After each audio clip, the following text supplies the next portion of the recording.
Listeners, welcome to The Harvest. Algerian President Abdelmajid Tebboune on Saturday extended an official welcome to his Mozambican counterpart, Daniel Francisco Chapo, at the presidency headquarters in Algiers. The two leaders listened to the national anthems, reviewed detachment of the National People's Army, and posed for an official photograph. Earlier, President Chapo paid tribute at the Martyrs Sanctuary and visited the National Mujahid Museum, where he was briefed on Algeria's history, particularly the Liberation War. His visit coincides with the fourth Intra-African Trade Fair, ETF 2025.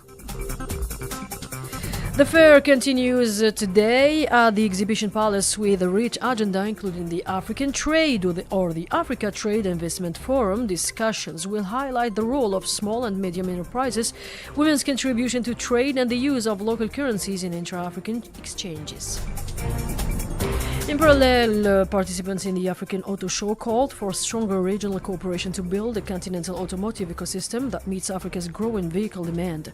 Martina Bien, president of the African Association of Automotive Manufacturers, stressed the need for African solutions relying on local human and material resources. Meanwhile, Algeria's Minister of Foreign Trade, Kamel Rizig, hosted African trade ministers at the Abdelatif Rahal International Conference Center. Talks focused on strengthening intra-continental trade, with particular attention to the Algerian, Tunisian, and Mauritanian markets, and on creating a more attractive space for economic operators based on win-win or win-win principles. And in an interview with Ifrikyafm, Algeria's Minister of Knowledge, Economy, Startups and Micro-Enterprises Nouruddin Wadah highlighted the efforts of Algerian companies to gain access to the African market. Let's listen to him at the microphone of Emmanuel. The SMEs today, or startups in Algeria today, are aspiring to have more and more markets, especially on the African continent.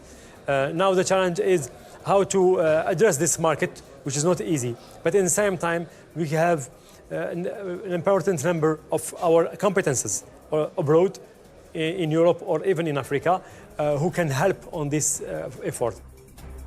The Minister of Economy or of Knowledge, Economy, Startups and Micro-Enterprises also underlined the vital role of the Algerian diaspora abroad in supporting Africa's development path. Let's hear more from him with Emmanuel. Now we have the challenge to make a smart way to and give the possibility to these competences to contribute to the Algerian economy or the African one. One of the ways is to create a company in Algeria. Today in our department, from 2020 to today, we have launched a number of processes for venture creation, for funding, for support. And let me tell you that all the processes are online. So it's a way to make it easier for Algerian living abroad. This is one of the maybe the possibility that makes this diaspora contribution in Africa easier using digital tools. And on the financial front, Afreximbank President Benedict Orama officially announced in Algiers the launch of the African Trade and Distribution Company, designed to boost intra-African trade, exports and raw material transformation. And also in Algiers, around 100 investors from abroad gathered at the initiative of the Global Algerian Diaspora Council. The meeting, held as part of African Diaspora Day, brought together senior officials, including Secretary of State Sofiane Cheib and Minister of Vocational Training Yassine El Mehdi Walid.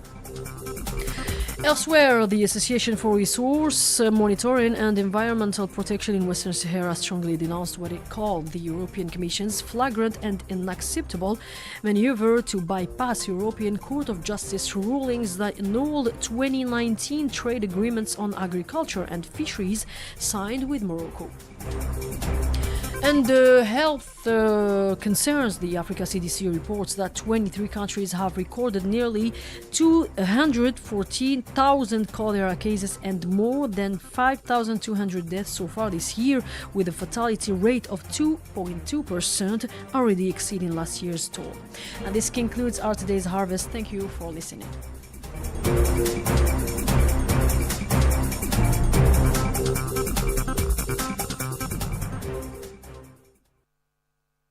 Under the slogan Towards New Opportunities, Algeria will host the 4th edition of